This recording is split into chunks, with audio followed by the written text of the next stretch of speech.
Hi, I am amazing. And my name is N4M4W5, and you can call me Greg. And this is Yet Another Nerdfighter Show! Today, in this show, we will be talking about movies and movie reviews. Specifically, we are continuing our Avengers series from the one and only Yet Another Nerdfighter podcast. That was good. It was okay. This is why we're changing it. Because we are visual people, and he did a thing, we did a thing, and it was good. So, we're continuing it as videos. As reviews and speculation and all the things, but split up. Right. Doing it awesomely, because what? Deal with it. Because all of our awesome topics deserve their own video. Exactly. So, on that note, Incredible Hulk. On that note, my hair is amazing. Incredible Hulk. Incredible Hulk. Right, that's what we were reviewing. The good one. Yeah. Not the one directed by the guy who, Crouching Tiger, Hidden Dragon was a good movie. Incredible Hulk was really good. Incredible Hulk was just a Hulk movie. It was just a Hulk story. It was good. It's like Edward Mother Norton. Don't talk about the Fight Club. So, yes, Edward Norton was the lead man. Yes. I don't know who the female was, and I don't know who the general who was the female's dad was, but they were good. They were all good. And Edward Norton, and then Lou Ferrigno. Lou Ferrigno! Yeah! He was good. He did really good in that movie. Cameo and Stan Lee. Well, of course Stan Lee. Yeah. Drop. Okay, what was the movie about? Guy got turned into a monster. Professor got turned into a monster. So, Dr. Jekyll, Mr. Hyde? Essentially. Except for with explosions. And helicopters and tanks. And there you go, Incredible Hulk. It was a good movie. I think what tied it all together, though, movies have the general point, and this one's pretty straightforward. Dude going crazy because he has this monster living inside him that literally destroys things when he's angry. And it's about love and sacrifice. Yeah. It's about what you have to do to live with that. Mm-hmm. How are you going to deal with the fact that you are a dangerous person, and you know this, but you don't want to be? The Hulk's personality. The Hulk itself? The Hulk itself. Like, we're talking about Edward Norton being Bruce Banner. Right. But the Hulk itself was very interesting. Like, the one scene where the Hulk took Betty to the cave was interesting and moving. And he also looked good. Like, he looked considerably better than the 2003 Hulk. The graphics were fantastic. Yeah. And the fact they showed... Well, okay, yeah. CGI? CGI, whatever. The CGI was fantastic, and...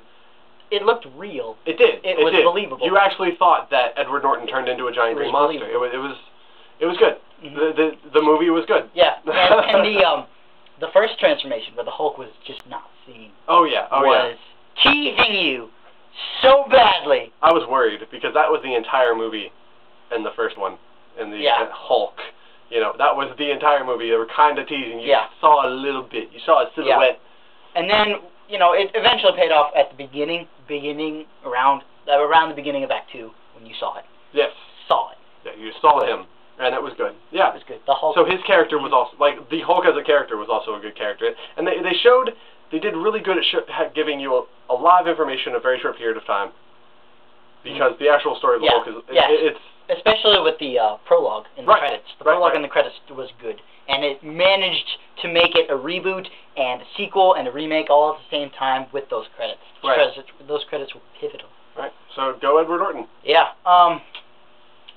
One other thing. What do you think the Incredible Hulk's role will be in the Avengers? Bad guy, helper, there. He'll be there. Okay. Like, it's probably just going to be Bruce Banner doing sciencey stuff with Tony Stark for most of the movie, until the very end where he turns into the Hulk and smash. Yeah. That's what happens in the Avengers. Yeah, except... Unless they've done their market research and people are like, we want a lot of the Hulk and blah, blah, blah. Yeah, like, will the Hulk be helpful when it becomes Hulk to the Avengers? Or will it know that the Avengers will be helping it? There will probably be a very short period of time where it doesn't. Hulk versus Avengers. That's kind of how they start out. They probably start out as the enemy and then turn into their friend as time goes on. And then beat the frick out of Loki! Because he deserves it. that jerk. Blah. So, good movie, good action, good story. Good actors. Good actors. Villain, good. Villain was the Abomination, right? Yeah. Yeah, that was good. He showed up. He did what he needed to do. And yeah, good supporting characters. I liked Betty Ross and the leader, whatever his scientist name was. S.H.I.E.L.D. It also gave you a different view on S.H.I.E.L.D. S.H.I.E.L.D. wasn't really in it. That's what... It was there, but it was mostly Army. It was mostly Army. True that. And Tony Stark! Tony Stark. Tony Stark. We're not going to ruin what happened. Tony Stark. Tony Stark makes a cameo after the credits. Watch the movie. Watch the movie. It's good. It's in theaters. Go see it in theaters. If it's like, someone has it, this theater plays old movies, playing The Incredible Hulk, go watch it. If you don't, go rent it. If you're a hardcore Marvel fan, buy the movie. But if you're not, and you just like action movies, definitely go see it, because it's a good action movie. But for the regular fan, it's a rent, and for the Marvel fan, it's a buy. I am a biased Marvel nerd, raised and born. So I would say, absolutely, Blu-ray 3-disc edition. His name is M4M4W45. His name is amazing. And this was Yet Another Nerdfighter show. Movie reviews. See you tomorrow.